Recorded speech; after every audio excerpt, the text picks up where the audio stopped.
hurdle drive to achieve and accomplish great things. However, sometimes in life we set out to accomplish goals that initially seem like a really good idea at the time, only to question ourselves later.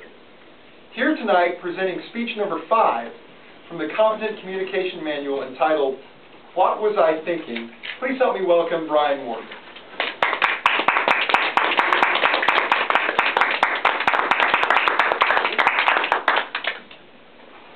A few years ago, there was a movie that came out called The Bucket List. Now, many of y'all may have seen this movie. For those of you that haven't, it stars Jack Nicholson and Morgan Freeman. And the base of the movie is two guys that are terminally ill and they're dying. And they start creating a list of things they want to do before they die, or basically kick the bucket, hence the name of the bucket list. Well, 15 years ago when I was in college, I sat down and wrote out a similar list, things I wanted to accomplish before I die. Now, I didn't have a fancy name like they did, the bucket list. It was called Things I Want to Do Before I Die. So, tonight I want to visit with you about one of those things that was on my list that I accomplished. Mr. Toastmaster, fellow Toastmasters, honored guests. Back in May of 1997, I graduated from the University of Central Oklahoma. And as a graduation gift, my in-laws gave me some money. Now I'm sitting here trying to figure out, what do I want to spend this money on? My wife reminded me, well, there was something on my list that I really wanted to accomplish, and that was to go skydiving. Well, at the time I worked with two guys that were really big into skydiving, and they knew just the place to go, Cushing, Oklahoma. So off to Cushing I go with my wife and these two guys in tow, and they go up there and they introduce me to the instructor, and I'm going to go skydiving. Well, the first thing I had to figure out was which kind of skydiving I wanted to do, because I had two choices. Now the first one is called a tandem skydive. And that's from a really high altitude of 10,000 feet. Now the benefit of this is you get to free fall for quite a while.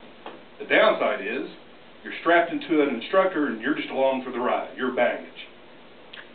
The other one is an instructor-assisted deployment. This is where, from a little lower altitude, 3,000 feet, but you get to control everything and you got a radio and the guy's talking to you on the ground telling you what to do. Well, my friends convinced me this was the way to go. This was going to be more fun.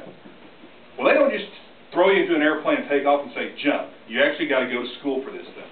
And it lasts the better part of a morning. So we go into a classroom, the instructor's teaching us things to do. What a parachute looks like, what all the parts are, and what to do in certain situations. And one thing that kept drumming over and over and over into my mind was what to do if my main chute got fouled up and I was going to have to deploy my reserve chute. Now mind you, this was 12 years ago for just one morning, and I still recall what to do. You've got two toggles, one on the right side and one on the left side.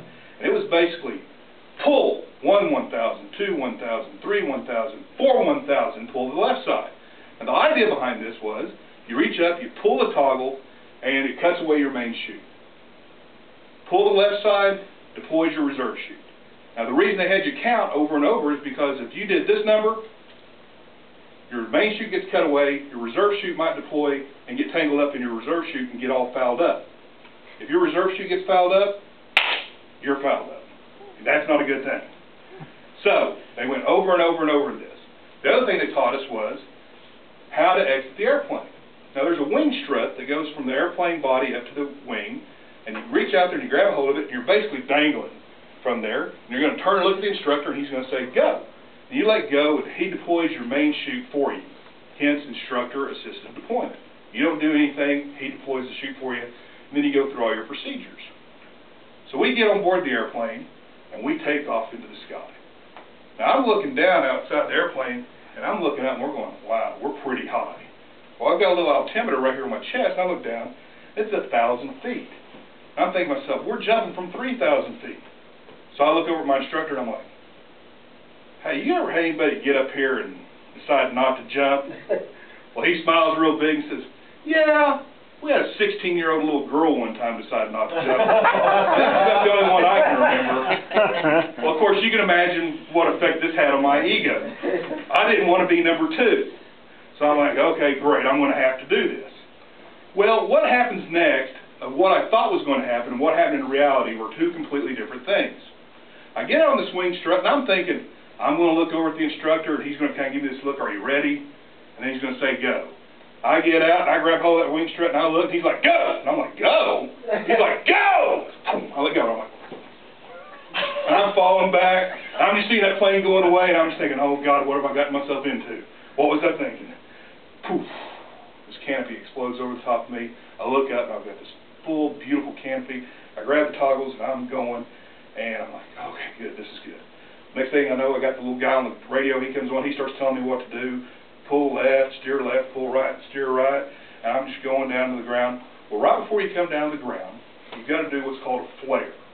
And what this does is this cushions and slows you down enough so that you don't hit real hard, because you're still traveling a pretty good rate of speed. Well, the problem is, if you flare for too long, it'll collapse your canopy. And if you're still too high, you'll hit the ground too hard to break your leg. You got to do it about the last 20 feet. Well, first time skydiving, it's real hard judging the distance. Well, as we're coming down, I'm hearing flare, flare, flare. So I pull both the toggles down, and I'm sitting there looking, and the canopy's doing what it's supposed to do. In my mind, I'm going through all the procedures that I've got to do once I hit the ground so that this parachute doesn't start dragging me down the field. Well, I hit the ground, and I'm standing up. I land on both feet, and I'm grabbing the parachute, and I'm reeling it in, and the two buddies of mine come screaming out there, and they're screaming, oh my gosh, I can't believe you stood it up. I'm like, isn't that what you're supposed to do? And they're like, yeah, but most people land flat on their butt the first time. I'm like, if you'd have told me that, that's exactly what I would have done. So I reel in my parachute, and we head back. Matter of fact, there was another guy jumping with us. He comes in and lands right behind us, right on his bottom. So we head into the hangar there, and got the pictures of my first jump, and I've got the proof to show that. I probably should have brought it tonight, but I forgot it. But the thing is that was an item that was on my bucket list, something I'd always wanted to do. I challenge you, what's something that's on your bucket list that you haven't accomplished that you still want to? Mr. Toastmaster.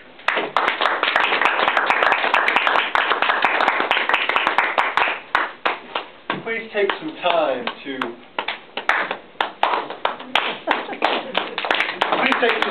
write a note to Brian Morton.